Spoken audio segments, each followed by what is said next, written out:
Lord, have mercy. Y'all see where I'm at, right? I'm in the spa room. I gotta go sit in the sauna and de-escalate myself. I'm gonna tell you why. I might get some interruptions because my kinfolks is calling because we done had to use the red alert button. The one call fits all, like I told y'all the other day when something's going down with the family and the kinfolk. You know when you got that reach and everybody's dispatched, child, that call went out tonight, child. I'm so stressed right now, my wig is stressed on the ends, child, because I was up, you getting ready to use my Southwest credit. St. Louis ain't that far away, child. My oldest brother, he's a very notable and very good brother and pillar in the community. So I had to call my brother tonight, child, because I've been calling my mama since last Sunday. Now, she ain't answered the phone call, so I just let it slide, let it ride, because I sometimes get in that kind of, I'm going to call you back when I get around to it, but I talk to my mama every other few days, if not for sure once or twice a week. The minimum is once a week, okay? Sandra ain't picked up the phone, okay? I don't know who she thinks she is. So I said, I'm going to let it slide, but I'm going to call her today, and I'm going to see if she picks up. So then when she ain't pick up this afternoon, I talked to her husband. I said, hey, Greg, what's going on? How you doing, sir? Love you. Okay, all right. Where's Sandra at? So he's like, oh, Ava, she on her way home from her salon. We just talk to her. I'm going to tell her we talked for a good 20 minutes. What I'm really doing is trying to talk to him until she walked through that door. So we get off the phone. It's early. So a few hours go by and I'm making myself busy. And I look up. I was like, oh, she got the audacity not call me back yet. Okay, she playing. So I called her 13 times. She ain't pick up the phone. Mind you, 627 here, 527 there. I said, okay.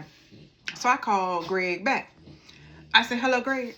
This Ava's again. Now I know you told my mama to call me back. But I'm calling you back because she ain't called me back and had to seen her to tell her to call me back. Well, yeah, I'm going to call her right now. I'm walking into work and tell her to call you. So I'm already looking like, oh, this ain't adding up. So mind you, I didn't text my brother, like telling him the details of what happened. So he calls her. She ain't answering the phone. So he said, I'm on my way over there. I had to take a break. My brother didn't call me back. So, you know, my mom's husband was at his job. So I had contacted my bro. I'm like, listen, mom ain't answering.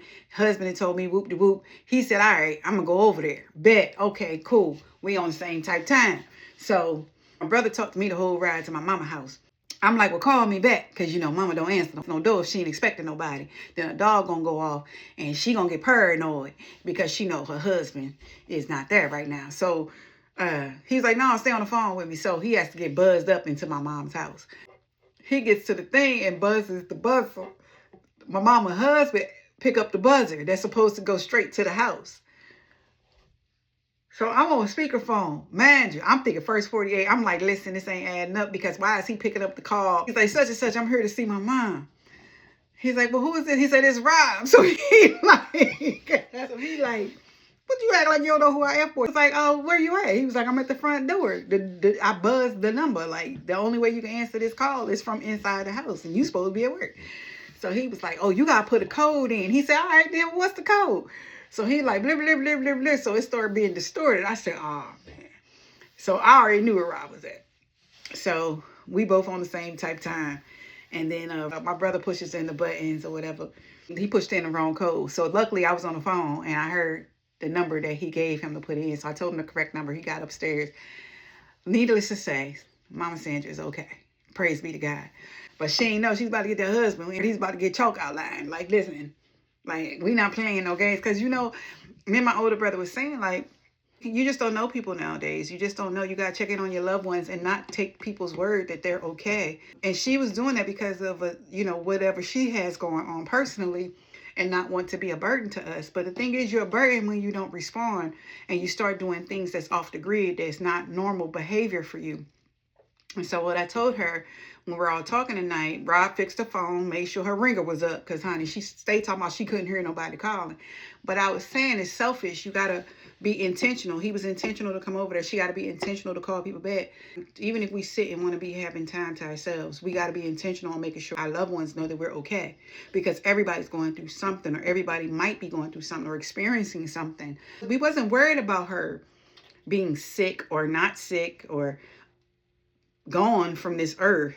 We weren't worried about none of that because we already confirmed with your husband that he didn't lay eyes on you and talk to you. What's up? We already like this on him. Like, she don't even know the pressure, the amount of pressure that was on this man. She don't even know. He wasn't even going to be able to come outside that job tonight. So, you know, people got to be intentional about checking on their loved ones and not assuming and taking for granted, no matter the age, but especially when your parents and your loved ones get up in age, you got to lay eyes on them sometime because they're battling losing their loved ones, their mother, their parents, her sister, you know, their siblings, they're getting older. And we also want to check on our strong friends, our younger ones. Any age, you want to check on somebody. You know, you can live in a house with somebody and not know when something is going on with them.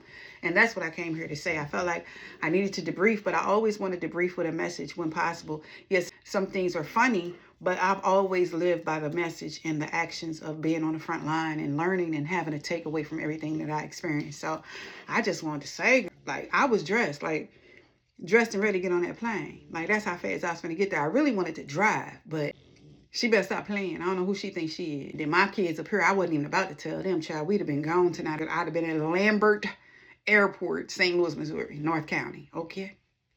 That's where I bees at. Like, so check on your loved ones, y'all. Thank God he's in the midst. Thank God God hears our prayers. And his angels' protection already around us. And you want to pray for that, for everybody that you know. But we had to get with Sandra. She played too much. I don't know who she thought she was playing with. 13 phone calls in 1 hour, and then you gonna pick up my phone call. Child. What? She ain't gonna do that no more.